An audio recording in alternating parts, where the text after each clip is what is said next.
الحمد لله رب العالمين والصلاة والسلام على سيد الأنبياء والمرسلين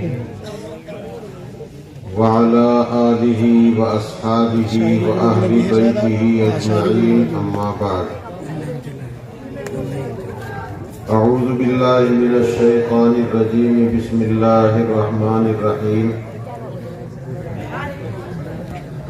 من عمل صالحا من ذكر أو أنثى وهو مؤمن فلنحيينه حياة طيبة. بزرگان محترم، آپ حضرات کا یہ پروگرام آج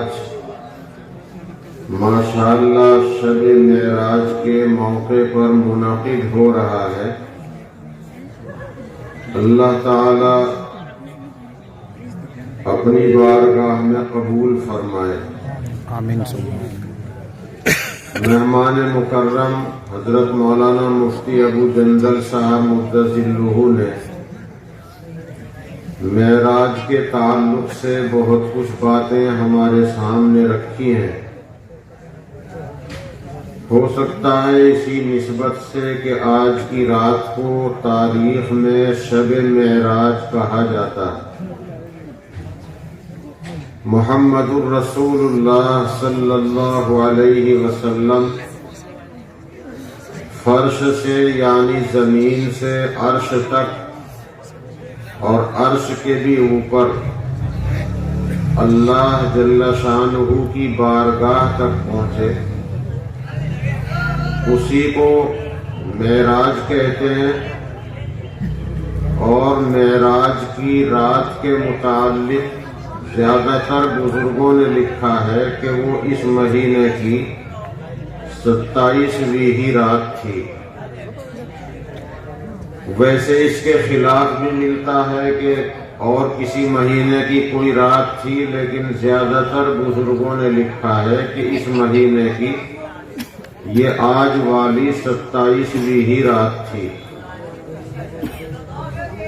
لیکن شب معراج کا کوئی خاص عمل یہ حدیث میں نہیں ملتا کہ معراج کی رات کا کوئی خاص عمل ہو، اس کی کوئی خاص نماز ہو. واٹس ایپ پر موبائلوں میں آج کل ایک مضمون گھوم رہا ہے کہ معراج کی رات کی یہ نفل نماز ہے. تو معراج کی رات کی اگر کوئی نفل نماز سنت ہوتی تو حضرت مفتی صاحب ضرور بتاتے، اس لیے کہ وہ حدیث پڑھاتے ہیں، بخاری شریف کا درس دیتے ہیں. ان کی نظر سے حدیث یقیناً کوئی گزرتی کہ شب معراج کے متعلق رسول اللہ صلی اللہ علیہ وسلم نے یہ عمل بتایا ہے. اس لیے معراج کی رات کا کوئی خاص عمل نہیں. جیسے ہم 12 مہینے نفلیں پڑھتے ہیں، 12 مہینے کی ہر رات میں عبادت کرتے ہیں، ویسی ہی عبادت آج بھی کرنی ہے. یہ اتفاق ہے کہ آج معراج والی رات میں آپ کا یہ دینی پروگرام، یہ عظیم الشان جلسہ منعقد ہو گیا ہے. امید ہے کہ اس رات کی برکتوں سے آپ حضرات ضرور فیض یاب ہوں گے. کچھ حضرات معراج کی رات میں سحری کھا کر روزہ رکھنے لگے ہیں. تو معراج کی رات میں سحری کھانے کے بعد یعنی 27ویں معراج کا روزہ بھی حدیث سے ثابت نہیں. اگر اس روزے کی کوئی فضیلت ہوتی تو سرکار دو عالم صلی اللہ علیہ وسلم ضرور بتاتے کہ جس رات میں مجھے معراج کا شرف حاصل ہوا اس رات میں تم فلاں عبادت کرو اور صبح کا روزہ رکھو. لیکن آپ نے ایسا نہیں بتایا. اس لیے اگر کوئی صاحب 27ویں تاریخ کا یعنی کل کا روزہ رکھیں اور وہ اعلان کر کے رکھیں، لوگوں کو بتا کر رکھیں، تو انہیں کوئی ثواب نہیں، ثواب کے بجائے کبھی گناہ بھی ہو سکتا ہے۔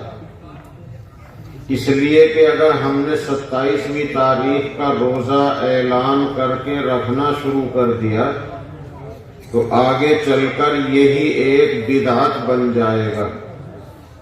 بدعت اسے کہتے ہیں کہ جو کام شریعت میں ثابت نہ ہو اسے دین سمجھ کر، ثواب سمجھ کر کیا جائے، اس کا کوئی حکم شریعت میں نہیں، دین اور شریعت میں اس کا ثبوت نہیں، اور ہم اسے دین اور شریعت کا حکم سمجھ کر کریں، اسی عمل کو بدعت کہا جاتا ہے۔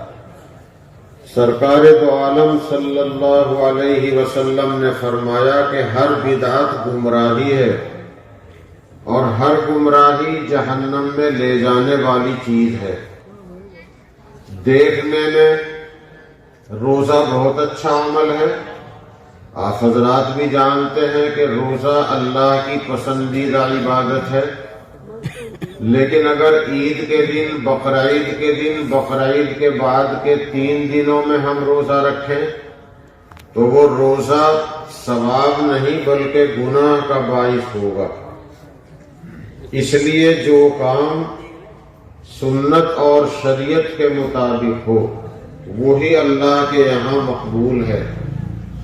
تو معراج کی تاریخ کا روزہ شریعت میں نہیں، اگر کوئی آدمی اللہ کے نبی کی محبت میں رکھنا چاہے، کوئی ماں بہن بیٹی رکھنا چاہے، رکھ سکتے ہیں، لیکن اعلان نہیں کر سکتے، بتا نہیں سکتے کہ یہ معراج کی تاریخ کا روزہ ہے، ہم اسے رکھ رہے ہیں۔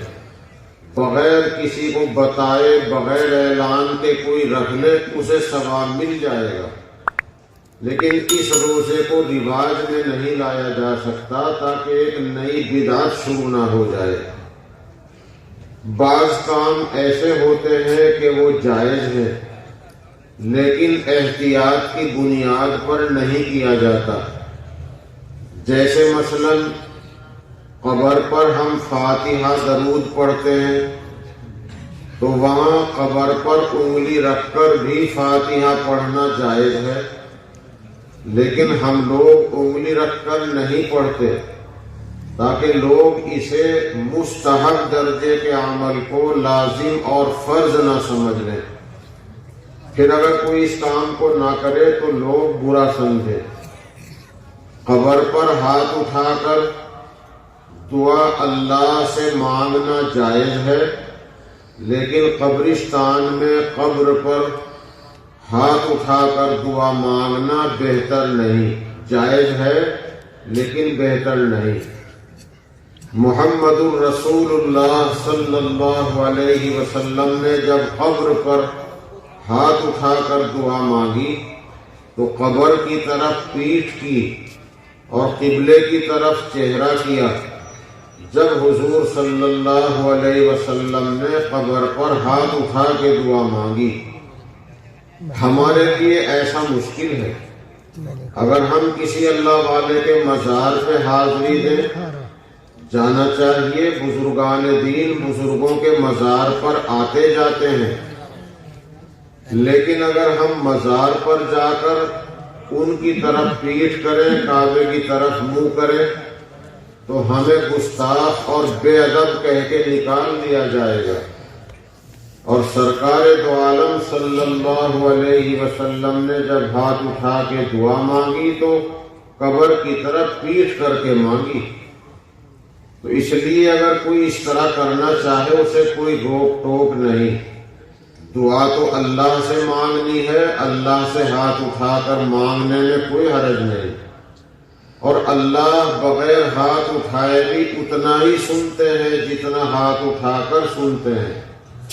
اس لیے ہاتھ اٹھائے بغیر دعا مانگی جاتی ہے۔ اس کی ایک وجہ یہ بھی ہے کہ ہم نے دیکھا اللہ والوں کے مزاروں پر بہت سے ہمارے بھائی جان بوجھ کر یا انجانے میں، عقیدہ درست نہیں یا انجانے میں، وہ قبر والوں سے بھی دعا کرتے ہیں، وہ ایسی چیز ان سے بھی مانگتے ہیں جو چیز ان کے قبضے میں نہیں۔ اہل سنت و جماعت کے یہاں، سنی مسلمانوں کے یہاں، بریلوی دیوبندی جو اہل سنت و جماعت ہیں، سنی ہیں، حنفی ہیں، ہمارے بزرگوں کے یہاں اولیاء اللہ کے وسیلے سے دعا مانگنا جائز ہے، اولیاء اللہ کی برکت سے دعا مانگنا جائز ہے۔ دعا تو اللہ سے مانگنی ہے، اولیاء اللہ کے وسیلے سے مانگ سکتے ہیں۔ جیسے رسول پاک صلی اللہ علیہ وسلم کے پاس ایک صحابی حاضر ہوئے، ان کی آنکھوں میں شکایت تھی، انہوں نے درخواست کی، یا رسول اللہ میری آنکھوں کے لیے دعا کر دیجئے۔ آپ نے فرمایا ادھر کو ہو کر دعا کر، اے اللہ اس نبی کی برکت سے، اس نبی کے واسطے سے میری آنکھوں میں روشنی پیدا فرما۔ ان صحابی نے محمد رسول اللہ صلی اللہ علیہ وسلم کے واسطے سے اللہ سے دعا مانگی، اللہ نے ان کی آنکھوں میں روشنی پیدا کر دی۔ پتہ چلا کہ حضور کے وسیلے سے دعا مانگنا جائز ہے۔ وہاں بھی لوگ منع کرتے ہیں، اور علماء دیوبند یہی فرماتے ہیں کہ نبی کے وسیلے سے دعا مانگنا جائز ہے، اور بزرگوں کے وسیلے سے بھی جائز ہے۔ جیسا کہ حضور پاک صلی اللہ علیہ وسلم کے دنیا سے پردہ فرمانے کے بعد حضرت عمر رضی اللہ تعالیٰ عنہ کا زمانہ تھا، قحط پڑ گیا، بارشیں نہ ہوئی، لوگ بارش کے نہ ہونے سے پریشان ہو گئے، تو حضرت عمر لوگوں کو لے کر دعا کے لیے نکلے، تو حضرت عباس رسول اللہ صلی اللہ علیہ وسلم کے چچا، ان کی برکت سے دعا مانگی، یا اللہ ہم نبی کے چچا کے واسطے سے دعا کرتے ہیں، ہمیں بارش، رحمت کی بارش عطا فرما۔ تو حضرت عباس صحابی ہیں، اور اولیاء اللہ میں صحابہ سب سے بڑے ہیں، تو گویا ولی کے وسیلے سے دعا مانگنا بھی ثابت ہو گیا۔ تو دعا تو اللہ سے مانگنی ہے، ہاں اولیاء اللہ کے وسیلے سے مانگ سکتے ہیں۔ لیکن ہم نے دیکھا کہ کچھ لوگ جیسے قبروں کی پوجا کرتے ہیں تو قبر والوں سے دعا بھی مانگتے ہیں، ایسی چیز ان سے مانگتے ہیں جو اللہ کے قبضے میں ہے۔ تو اب یہ چیز جب ہم دیکھ رہے ہیں، ہم بھی اگر قبر پر ہاتھ اٹھا کے دعا مانگے تو ایک تو ان کے ساتھ مشابہت لازم آتی ہے، دوسرے کچھ نہ سمجھ بچے بھی ہمارے جنازوں کے ساتھ رہتے ہیں۔ ہمارا ملک بھارت ہندو، مسلم، سکھ، عیسائی سب کی ملی جلی آبادی ہے، اور ہندو مسلم محبت پریم سے رہتے ہیں، اور ہمارے بھارت کی تہذیب گنگا جمنی تہذیب ہے، سب بھائی کسی بھی دھرم مذہب کے ماننے والے ہوں، ایک دوسرے کے دکھ سکھ میں شریک ہوتے ہیں۔ جیسے شادیوں میں آتے جاتے ہیں تو موت پر تعزیت کے لیے بھی آتے ہیں، غیر مسلم بھائی جنازوں میں بھی آتے ہیں۔ تو اگر غیر مسلم بھائی کوئی ہمارے جنازے میں ہے، یا ہمارے ناسمجھ بچے ہمارے جنازے میں ساتھ ہیں، ہم ہاتھ اٹھا کے قبر کی طرف دعا کر رہے ہیں، ایسا ہو سکتا ہے کہ بچے یا ہمارے غیر مسلم بھائی یوں سمجھیں کہ قبر والوں سے بھی دعا کی جاتی ہے، یہ اسی لیے کر رہے ہیں۔ اور عقیدے کی حفاظت بہت ضروری ہے۔ اگر عقیدے کی حفاظت کا اہتمام اس شریعت میں نہ ہوتا تو جنازے کی نماز میں رکوع سجدہ ہوتا، لیکن محمد الرسول اللہ صلی اللہ علیہ وسلم نے اپنی امت کی حفاظت کے لیے جنازے کی نماز صرف کھڑے کھڑے پڑھنے کا حکم دیا ہے، اس میں رکوع اور سجدہ نہیں رکھا، اور جنازے کی نماز خالص دعا ہے، ہاتھ اٹھانے کا حکم نہیں دیا، ہاتھ باندھ کر دعا مانگنے کا حکم دیا ہے۔ تو یہ احتیاط کی وجہ سے ہے۔ تو بعض چیزیں ہیں کہ وہ جائز ہیں، لیکن احتیاط کی بنیاد پر وہ اختیار نہیں کی جاتی۔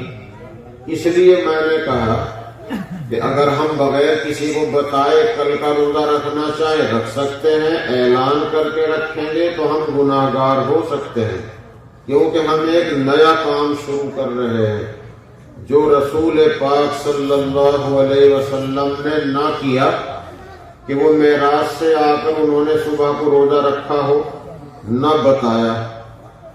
تو اس لیے یہ بات میں نے آج کی رات کی نسبت سے عرض کر دی۔ باقی معراج کے تعلق سے بہت کچھ باتیں معلومات حضرت مفتی صاحب کے بیان سے ہم کو حاصل ہوئی، اسی میں انہوں نے خاص طور پر ہمیں متوجہ کیا کہ ہم اپنی کمائی پر دھیان دیں۔ اس وقت کئی چیزیں ہمارے سماج میں، معاشرے میں اس طرح کی آ رہی ہیں کہ ہم حلال کے بجائے مشتبہ کمائی میں مبتلا ہو گئے۔ ایک تو سرکار کی یوجنائیں اتنی ہیں کہ اتنے روپے جمع کرتے رہو، اتنے روپے جمع کرتے رہو، اتنے سال کے بعد اتنا ملے گا۔ ہم نے جو بینک میں پیسہ جمع کیا ہے ہمارا اتنا ہی ہے جتنا ہم نے جمع کیا، جتنا ہم نے جمع کیا اس سے اگر ہم نے فالتو لیا تو وہ ہمارے لیے سود ہے، اور سود کی خرابی حضرت مفتی صاحب نے حدیث کی روشنی میں بتائی۔ ہم جیون بیمہ کرا لیتے ہیں، جیون بیمہ حرام ہے۔ اگر کوئی قانونی مجبوری ہو، کوئی قانونی مجبوری ہے، جیسے مثلا ٹریکٹر کا، کار کا، ٹرک کا بیمہ، موٹر سائیکل کا بیمہ، اس کے بغیر روڈ پر اپنا واہن نہیں چلا سکتے، یہ ہے قانونی مجبوری۔ یا کسی سرکاری ملازم کے لیے کوئی قانونی پیچ پھنس گیا ہے، وہ کسی صحیح عالم دین سے مسئلہ معلوم کرے، لیکن عام حالات میں زندگی کا بیمہ حرام ہے، جائز نہیں۔ اور لڑکی پیدا ہوئی، لڑکی کا نام سرکار کے کھاتے میں لکھوایا گیا اور ہم نے کچھ جمع نہیں کیا، اور 15-20 سال کے بعد لڑکی کی شادی کے نام پر ہمیں اچھی خاصی رقم ملی، یہ بھی ایک بیمہ ہے، لیکن اس کو حرام نہیں کہیں گے۔ لیکن اگر لڑکی کے نام پر ہم نے کچھ پیسہ جمع کیا ہے، ماں باپ نے 1000-2000 کم یا زیادہ جمع کیے ہیں، 1500 یا کم یا زیادہ جمع کیے ہیں، اب 15-20 سال کے بعد وہ بڑی رقم ہم کو مل رہی ہے، وہ حرام میں اور سود میں داخل ہوگی۔ اور اگر ہمیں کچھ نہیں جمع کرنا پڑا، بس ہم نے تو نام لکھوا دیا، اور ہماری لڑکی کی شادی کے نام پر ہمیں رقم مل رہی ہے، وہ مدد ہے، وہ جائز ہے۔ لیکن پھر سمجھ لیجئے ہم نے کچھ تھوڑا جمع کیا، اس پر ہمیں بڑھ کر مل رہا ہے، وہ بڑھوتری سود ہے۔ اس سے اپنے آپ کو بچانا ہے۔ کاروبار کے سلسلے میں آج کل ہمارے بچوں میں جذبہ ہے، کاروبار کریں، اس لیے کہ ملازمتیں، نوکریاں تو ملتی نہیں۔ اللہ تعالی ہمارے لائق بچوں کو نوکریاں بھی اور ملازمت بھی حلال طریقے سے برکت والی نصیب فرمائے۔ لیکن ہمارے وزیر اعظم کئی سال پہلے کہہ چکے ہیں کہ پکوڑے تلو اور یہ کرو، نوکریاں کہاں سے لائیں گے؟ تو ہمارے بچوں میں کاروبار کا تو ماشاءاللہ شعور پیدا ہو رہا ہے۔ کاروبار میں بھی کوئی مشتبہ طریقہ، ناجائز طریقہ اختیار نہ کیا جائے۔ جیسے ہم کسی رشتہ دار سے پیسہ ادھار لیں تو ادھار لیں تو ادھار ہی رکھیں، وقت پر ادا کریں، ادھار دینے والے کو ثواب بہت ملتا ہے۔ صدقہ دینے میں 10 نیکیاں ملتی ہیں، کسی کو ادھار دینے میں 18 نیکیاں ملتی ہیں۔ اور اگر یوں کہہ کے ہم نے پیسہ لیا کہ میں کاروبار کر رہا ہوں، تم مجھے اتنا پیسہ دے دو، ہر مہینے اتنا نفع تمہیں دوں گا، یہ صورت جائز نہیں۔ یہ جو ہر مہینے نفع لینا دینا یہ سود میں داخل ہے۔ یا تو کاروبار میں شرکت ہو کہ اتنا پیسہ لگا کر کاروبار میں شرکت کر لو، نفع نقصان دونوں میں شرکت رہے گی۔ اللہ کرے نفع ہوگا اس میں بھی اتنی شرکت، خدا نہ کرے نقصان ہوگا تو اس میں بھی اتنی شرکت۔ تو کاروبار میں شرکت کے ساتھ اگر ہم اپنا معاملہ کرتے ہیں وہ درست ہے، اور اگر ہم نے پیسہ ادھار لے کے نفع طے کیا ہے یہ صورت جائز نہیں۔ ایسا ہمارے بہت سے بچے، بہت سے بھائی کر رہے ہیں۔ ایسے ہی موٹر سائیکل، کار، ٹریکٹر قسطوں پر لین دین چل رہا ہے۔ قسطوں پر کسی بھی سامان کا لینا دینا جائز تو تھا، لیکن اب جو شکل آ گئی فائننس والی، اس میں ایسا معلوم ہوا ہے کہ ہم نے ٹریکٹر لیا ہے کمپنی سے اور پیسہ ادا کیا ہے بینک نے، تو بینک کے ہم قرض دار ہو گئے۔ جتنا ہماری طرف سے بینک نے پیسہ کمپنی کو دیا ہے، بینک ہم سے اس سے فالتو وصول کرے گا۔ یہ جو فالتو وصول کرے گا وہ سود ہے۔ تو فائننس والی صورت جائز نہیں، کیونکہ سود کا اگر لینا گناہ ہے تو دینا بھی گناہ ہے۔ تو فائننس والی صورتیں گناہ کی ہیں، لیکن اگر کسی آدمی کا کام بغیر اس چیز کے نہیں چلتا، مثلا کاشتکار ہے، ٹریکٹر کے بغیر کام نہیں چلتا، پیسہ نقد ہے نہیں جو ٹریکٹر خریدے، یا کمپنی نقد دیتی نہیں، اور اگر آپ نے نقد ٹریکٹر لے لیا تو انکم ٹیکس آنے کا ڈر ہے کہ اتنا پیسہ تم کہاں سے لائے ہو، تو اس وجہ سے بھی نقد نہیں لے سکتے۔ اور ٹریکٹر کے بغیر کام نہیں چلتا، نقد پیسہ ہے نہیں، نقد کمپنی نہیں دیتی، یا انکم ٹیکس کا ڈر ہے، اور کوئی رشتہ دار بھی اتنی رقم ادھار نہیں دیتا۔ تو اب اس مجبوری میں وہ ٹریکٹر جو ضرورت کی چیز آپ لے رہے ہیں اسے قسطوں پر لینے کی گنجائش لکھی جائے گی، جائز نہیں لکھا جائے گا۔ اب آپ یہ سمجھیے کہ سخت مجبوری میں گنجائش تو ہوگی، لیکن اس کو کوئی عالم دین جائز نہیں کہے گا، یہ کہے گا مجبوری میں گنجائش ہے۔ اب اس مجبوری کو آپ سمجھیں، لیکن حتی الامکان کوشش کریں کہ مشتبہ چیز اور ناجائز ہماری کمائی میں شامل نہ ہو، اس لیے کہ حضرت مفتی صاحب نے بتا دیا حدیث کی روح سے، ایک لقمہ حرام کمائی کا پیٹ میں جائے تو 40 دن دعا قبول نہیں ہوتی، اور اس سلسلے میں بڑی احتیاط کی ضرورت ہے۔ تو نئی نئی یوجنائیں آ رہی ہیں، کچھ یوجنائیں جائز بھی ہیں، مثلا 60 سالے بوڑھے کے لیے پینشن کا مسئلہ ہے، تو سرکار نے جس عمر والے کے لیے وہ یوجنا جاری کی ہے ایسی ہی عمر والا ہو اور سچ بول کر اگر لے رہا ہو کوئی حرج کی بات نہیں۔ جیسے آدمی کے لیے سرکار نے منظوری دی ہے ویسا ہی ہو، جھوٹ نہ بول رہا ہو، دھوکہ نہ دے رہا ہو، سچ بول کر وہ پینشن وصول کرے، کوئی حرج نہیں، اور دین کے کام میں بھی لگا سکتا ہے، دنیاوی ضرورت بھی پوری کر سکتا ہے۔ مثلا راشن فری مل رہا ہے، اب راشن فری جس کے لیے ہے ویسا ہی ہو، جھوٹ بول کر لینے والا نہ ہو۔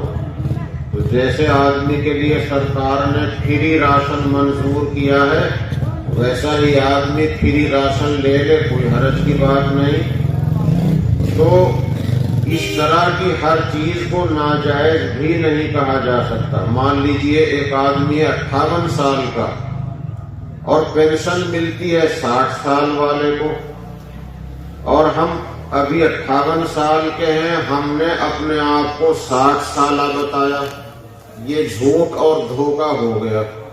تو اس طرح کے دھوکے سے، جھوٹ سے بچیں، سچ بول کر کے حاصل کریں، تو اس پینشن میں بھی کوئی حرج کی بات نہیں۔ اسی طرح سود کا معاملہ ہے، شاید پہلے بھی آپ کے سامنے بات آئی، پھر دہراتا ہوں کہ بینکوں میں جو پیسہ جمع کیا جاتا ہے وہ پیسہ حفاظت کی نیت سے جمع کیا جائے، بڑھوتری لینے کی نیت سے جمع کرنا جائز نہیں۔ اسی لیے ایف ڈی حرام ہے، جس میں کچھ سالوں کے بعد ڈبل ملتا ہے۔ اسی لیے جیون بیمہ کو شریعت نے منع کیا ہے۔ تو بینک میں پیسہ جمع کیا جائے حفاظت کے لیے، پھر بینک سے سود ملتا ہے، وہ سود بینک میں چھوڑنا جائز نہیں، وہاں سے سود کی رقم کو نکالنا ضروری ہے۔ اس کے نکالنے کے بعد اس کا مصرف کیا ہے؟ اس کا ایک مصرف تو یہ ہے کہ اگر سرکار آپ سے سود وصول کر رہی ہو تو سرکار سے لیا ہوا سود سرکار کے سود میں دیا جا سکتا ہے۔ سرکار سے آپ کو سود ملا اور سرکار کا قرضہ آپ کے ذمہ ہے، سرکار آپ سے سود لے رہی ہے، تو سرکار سے ملا ہوا سود سرکار کے سود میں دے سکتے ہیں۔ دوسری بات، سرکار سے سود مجھ کو ملا اور میرا کوئی بھائی ہے، وہ بینک کا قرض مند ہے اور بینک اس سے سود وصول کر رہا ہے، میں اپنے اس سود سے اس کا سود ادا کر کے اس کا پیچھا بھی چھڑا سکتا ہوں، یعنی سرکاری سود اس کے سرکاری سود میں بھی دیا جا سکتا ہے۔ انکم ٹیکس میں دے سکتے ہیں، سیل ٹیکس میں دے سکتے ہیں، جی ایس ٹی میں دے سکتے ہیں، کسٹم اگر لگتا ہے کسٹم میں دے سکتے ہیں۔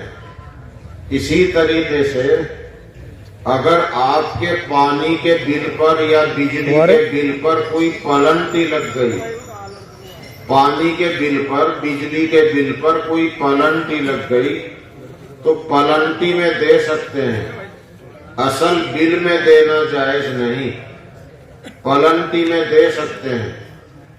اور اگر کسی آپ کے لین دین میں سرکاری رسید کٹتی ہو، سرکاری رسید